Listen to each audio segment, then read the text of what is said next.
आप सभी का स्वागत है सोनेरेखा प्राइवेट आईटीआई के यूट्यूब चैनल पे।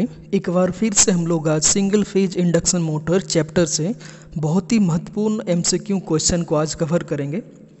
आज का हमारा पहला क्वेश्चन है, निम्न में से किस कैपेसिटर मोटर में सेंट्रीफ्यूगल स्विच का प्रयोग नहीं किया जाता है? Option A capacitor start motor, option B स्थायी capacitor motor, option C capacitor start capacitor run motor और ऑप्शन डी उपरोक्त सही।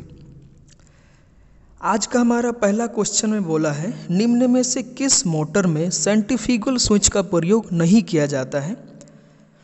तो यहाँ पे तीन मोटर दिया हुआ है, capacitor start motor, capacitor run motor और capacitor start run motor. Basically ये तीनों कैपेसिटर इंडक्शन मोटर का ही प्रकार है।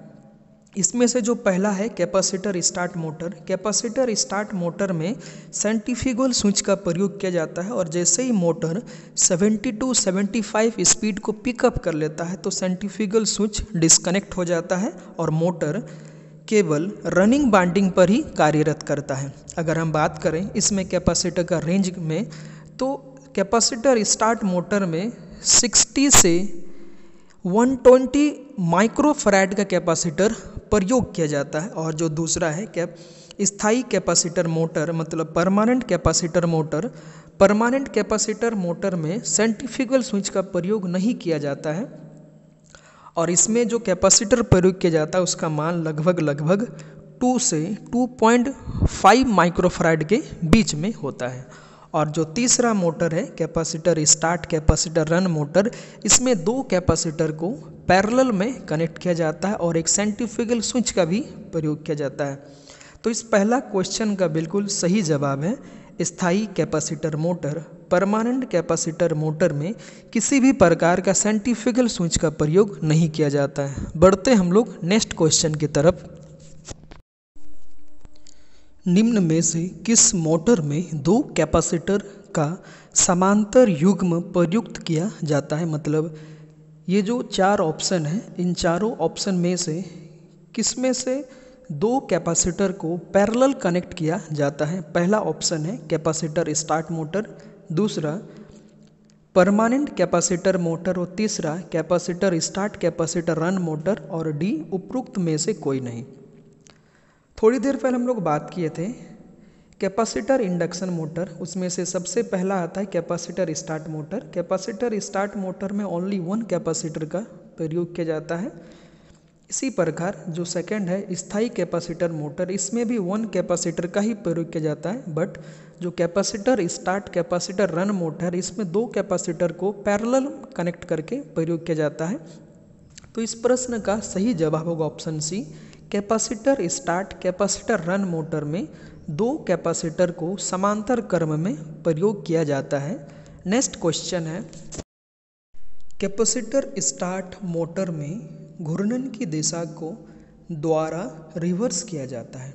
जो कैपेसिटर स्टार्ट मोटर है इसको रिवर्स करने के लिए क्या किया जाता है, ये आज का तीसरा क्वेश्चन है। ऑप्शन ए आपूर्ति टर्मिनल के संयोजन बदल के, दूसरा केवल सहायक टर्नों के संयोजन को बदल के, तीसरा या तो मेन वाइंडिंग या ऑक्सिलरी वाइंडिंग के टर्मिनल के संयोजन को बदल के, ऑप्शन डी केवल मेन वाइंडिंग के संयोजन को बदलकर।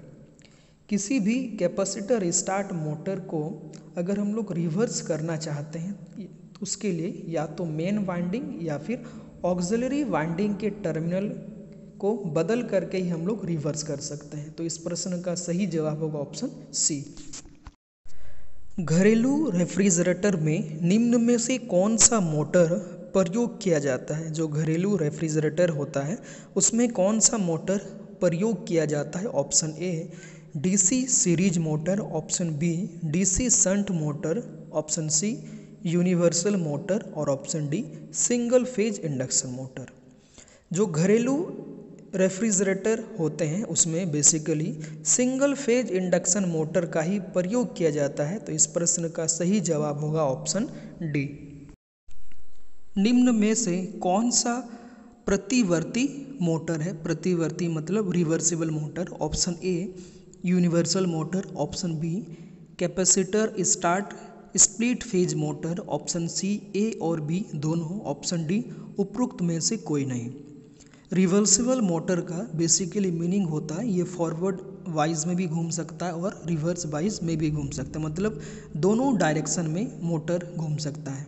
तो यहाँ पे पहला जो ऑप्शन यूनिवर्सल मोटर, ये एक रिवर्सिबल मोटर है, मतलब फॉरवर्ड और रिवर्स दोनों डायरेक्शन में ये घूम सकता है। और दूसरा capacitor start speed phase motor, ये भी एक रिवर्सिबल मोटर है। तो इस प्रश्न का सही जवाब होगा ऑप्शन सी, ए और बी दोनों ही रिवर्सिबल मोटर है। नेक्स्ट क्वेश्चन है, यदि एक डीसी सीरीज मोटर को एसी सप्लाई से संयोजित कर दिया जाए तो, जब एक डीसी सीरीज मोटर को एसी सप्लाई से कनेक्ट कर दिया जाए तब क्या होगा? ऑप्शन ए अत्यधिक स्पार्किंग करेगा, ऑप्शन बी अत्यधिक निम्न क्षमता प्रदान करेगा, ऑप्शन सी निम्न पावर फैक्टर पे गति करेगा, या डी उपरोक्त सभी। जब हम किसी डीसी सीरीज मोटर को एसी सप्लाई से संयोजित कर देते हैं तब ये मोटर अत्यधिक स्पार्किंग भी करेगा, अत्यधिक निम्न एफिशिएंसी भी प्रदान करेगा और निम्न पावर फैक्टर पे गति भी करेगा। तो इस प्रश्न का सही जवाब है ऑप्शन डी उपरोक्त सभी। कैपेसिटर स्टार्ट मोटर में कैपेसिटर को श्रेणी क्रम में संयोजित किया जाता है। जो कैपेसिटर स्टार्ट मोटर है उसमें कैपेसिटर को किसके साथ संयोजित किया जाता है, यह प्रश्न में है। Option A starting winding, option B running winding, option C compensating winding और ऑप्शन डी इनमें से कोई नहीं। कैपेसिटर स्टार्ट मोटर में कैपेसिटर को स्टार्टिंग वाइंडिंग के श्रेणी क्रम में संयोजित किया जाता है। इस प्रश्न का सही जवाब होगा ऑप्शन ए। नेक्स्ट क्वेश्चन है, कोयल वाइंडिंग मशीन में निम्न में से कौन सी मोटर प्रयुक्त की जाती है? जो कोयल वाइंडिंग मशीन है उसमें कौन सा मोटर का प्रयोग किया जाता है? Option A universal motor, option B shaded pole motor, option C repulsion motor और option D capacitor start motor. जो कोयल वाइंडिंग होता है उसमें कैपेसिटर स्टार्ट मोटर का ही प्रयोग किया जाता है। इस प्रश्न का सही जवाब होगा option D. Capacitor start induction motor का स्टार्टिंग टॉर्क ऑप्शन ए 0 होता है, ऑप्शन बी कम होता है, ऑप्शन सी रेटिंग टॉर्क के बराबर होता है, ऑप्शन डी रेटिंग टॉर्क से अधिक होता है। जो कैपेसिटर स्टार्ट इंडक्शन मोटर है इसका स्टार्टिंग टॉर्क कम होता है, ऑप्शन बी सही जवाब है। नेक्स्ट क्वेश्चन है, कैपेसिटर स्टार्ट मोटर की स्टार्टिंग वाइंडिंग में स्प्लिट फेज मोटर की अपेक्षा टर्नों की संख्या, जो कैपेसिटर स्टार्ट मोटर है उसके स्टार्टिंग वाइंडिंग में जो टर्न रहता है उसे स्प्लिट फेज मोटर की अपेक्षा क्या होता है? ऑप्शन ए बराबर होगा, ऑप्शन बी अधिक होगा, ऑप्शन सी कम होगा या ऑप्शन डी इनमें से कोई नहीं। कैपेसिटर स्टार्ट मोटर की जो स्टार्टिंग वाइंडिंग की टर्नों की संख्या स्प्लिट फेज मोटर की टर्नों की संख्या में अधिक होता है। इस प्रश्न का सही जवाब है option B. Shaded pole motor की दक्षता कितने प्रतिशत तक होती है? ऑप्शन ए 10% से 14% तक, ऑप्शन बी 5% से 35% तक, ऑप्शन सी 5% से 30% तक या फिर ऑप्शन डी 10% से 15% तक।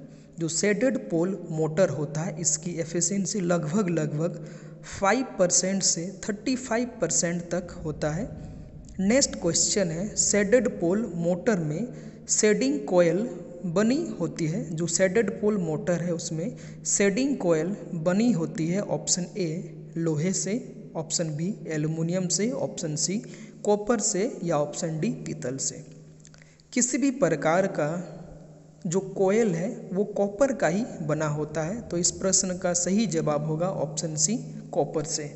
नेक्स्ट क्वेश्चन है, टेप रिकॉर्डर में निम्न में से कौन सा मोटर प्रयोग की जाती है? जो टेप रिकॉर्डर है उसमें कौन सा मोटर प्रयोग किया जाता है? Option A universal motor, option B shaded pole motor, option C capacitor start motor और ऑप्शन डी रिपल्सन मोटर। जो टेप रिकॉर्डर होते हैं उसमें शेडेड पोल मोटर का ही प्रयोग किया जाता है। इस प्रश्न का सही जवाब है ऑप्शन बी। स्टेपर मोटर का रोटर होता है ऑप्शन ए वृत्ताकार, ऑप्शन बी बेलनाकार, ऑप्शन सी आयताकार और ऑप्शन डी वर्गाकार।